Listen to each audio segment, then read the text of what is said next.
Hello everyone, welcome to my channel. Hi, আমি সাবানা। তোমরা সবাই কেমন আছো বন্ধুরা? মেয়েরা যতই শপিং করুক না কেন, শপিং আর কমপ্লিট হয় না। সবে মাত্র ঈদ গিয়েছে, তখন তো অনেক শপিং করা হয়েছে, কিন্তু আবারও চলে এসেছি শপিং করতে। আজকে আমি, আমার মেয়ে, আমার হাজব্যান্ড আর আমার ছোটো ননদ এসেছি। কিসের জন্য শপিং করতে এসেছি জানো? তোমাদের তো অনেক আগেই বলেছিলাম যে আমার আপাজানদের নতুন বাড়ি হয়েছে, আর সেই নতুন বাড়িটাই উদ্বোধন হবে, তাই কিছু শপিং টুকিনাকি করতে এসেছি।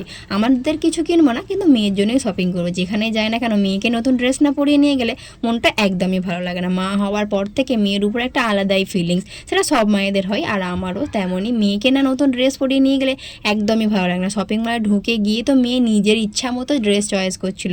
ওর পাপা ওকে নিয়ে দাঁড়াচ্ছিল আর ও ড্রেসগুলোয় হাত দিচ্ছিল। ওর পাপা বলছিল ঠিক আছে, মেয়ে যে ড্রেসে হাত দেবে সেই ড্রেসটাই সিলেক্ট করা হবে।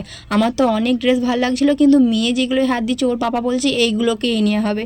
কি আর করা যাবে, মেয়ে এখন বড় হয়ে গেছে, নিজের চয়েস নিজেই করতে শিখে গিয়েছে। ওখান থেকে তো শপিং টুকি নাকি অনেক কিছুই করা হয়। এখন তো যদিও আমাদের আমতলাতেও খুলে গিয়েছে, তোমরা হয়তো অনেকজনেই গিয়েছো, আমার হয়তো যেতে একটু লেট হয়ে গেল। যাই হোক, আমিও ফাইনালি ওখানে গিয়েছিলাম। ভালো লাগলে ভিডিওটা, চ্যানেলটা সাবস্ক্রাইব করো।